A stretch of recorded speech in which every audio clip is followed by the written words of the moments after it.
Hello, everyone. It's Andrea, and welcome to this edition of Talks in the Car. Today, I want to share a transparent experience with you, but in doing so, I hope that it will be something that will help you in your journey and in your desire to grow personally and to grow with God. I was on a conversation with someone a couple of days ago, and as they were talking, they were sharing some information with me. And the information that they were sharing, I knew was not accurate. And I knew what they were saying was not the full story. And so as I was listening to this conversation, I was getting a little bit agitated because in my mind, I was like, why are you lying? There's no reason for you to lie. There's no reason for you to have to make up a story. Why can't you just be honest? Just be truthful. And so after I got off the phone from this discussion, I was still agitated because I was just like, it was just so unnecessary to embellish this story. Just tell the truth. Just say what happened. Just say what you're doing, whatever it was and whatever it looked like. Just say it. Call it a day, because it wasn't enough for you or enough for that person to have to embellish the story. And as I was thinking about it, and I was getting irritated because I was offended that they felt that they needed to lie. I was offended that, first of all, that they thought I was like stupid enough to believe what they were saying. It hit me. I said, you know what, Andrea, you can't get mad. And the reason why, Andrea, you cannot get mad at this person is because you already know that they have a habit of not telling the truth. You already know that. You've known that for years. You know that whatever it is that they're saying, that most of the time, 90% of what they're saying is not the truth. So you can't get mad because you made the choice and the decision to listen and to continue listening, and you always listen to whatever it is that they're saying, knowing that it's going to be laced in deception. You can't get mad. And after I thought about that, I said, you know what, Spirit, you are absolutely right. How am I getting mad when I already know that whatever it is that this person is going to say to me, it's never going to be the full story. It's never going to be the full truth. And that I always have to weed through it and figure out, okay, how much of this is true? How much of this is a lie? How much of this is embellishment? Because that's been the history of this relationship with this individual. So I say that to say this. We have to get better at making choices for ourselves. We can't get mad when we make choices to do something, to listen to someone, to be in a relationship with this particular individual, to go into certain environments when we already know what's going to happen, when we already know, when there's already a history of this particular situation, of that particular person. When we already know something and we still choose to walk through that door, can we blame it on the situation? Can we blame it on the person? No, we have to look at self and say, self, you did it again. You walked through that door again. You listened again. You went there again. You renewed that relationship again. And we have to work better at not repeating the choices that we make. If you were to invite a thief into your home, and when they leave, you realize and you notice that things are missing, but you knew that that person was a thief, can we blame the thief, really? Now, granted, the thief shouldn't have stole.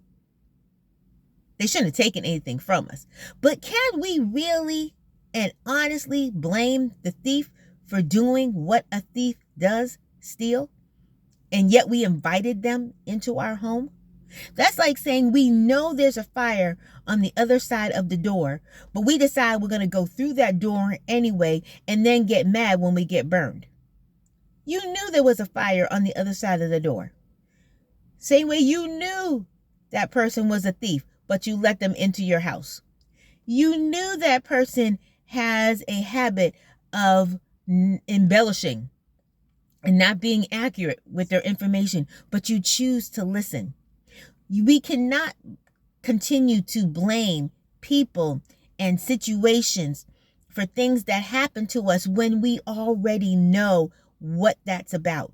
We have to look at self and be honest and be transparent with self and say, self, I have a hard time dealing with this situation. I have a hard time walking away. I continue to go through that door.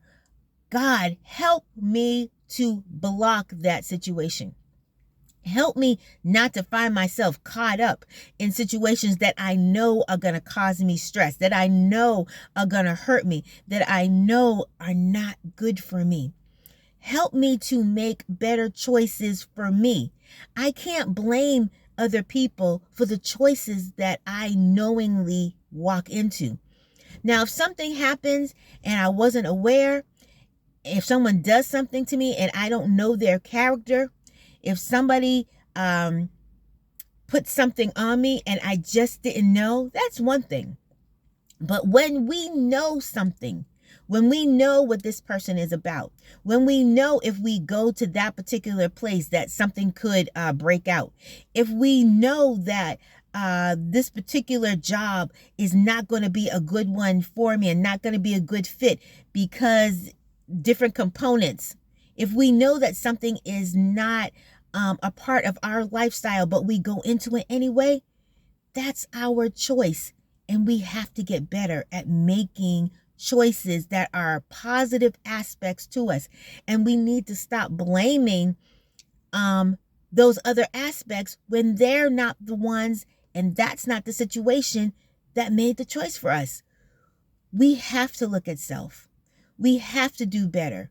We have to stop walking through those doors and keep going in and out, in and out. We have to stop.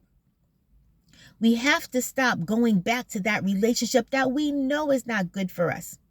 We have to stop engaging in those friendships that we know are not going to bring anything positive to us.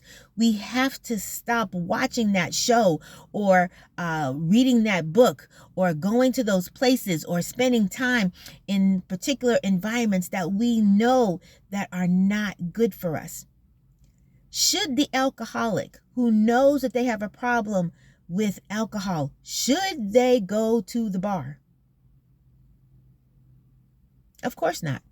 Because while they may have embraced their sobriety for a long period of time, why put yourself in a situation that could draw you back? Why compromise yourself just to be with friends? Why compromise your peace just to talk to someone who you know is not going to bring you peace? Why compromise your physical, mental, and spiritual health over things that you know are detrimental to you? Friends, we have to do better. It's about self-care. It's about self-perseverance.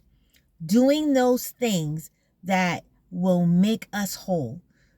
Staying away from poor choices and making sure that the choices that we make, regardless of what level it's on, whether it's a person, it's a job opportunity, it's something that we watch, something that we listen to, something that we eat, we ingest.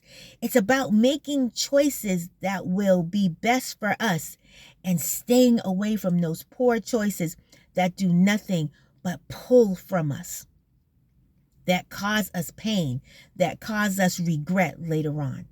So I encourage you, be honest with you. Only you can be 100% honest with you. Be honest.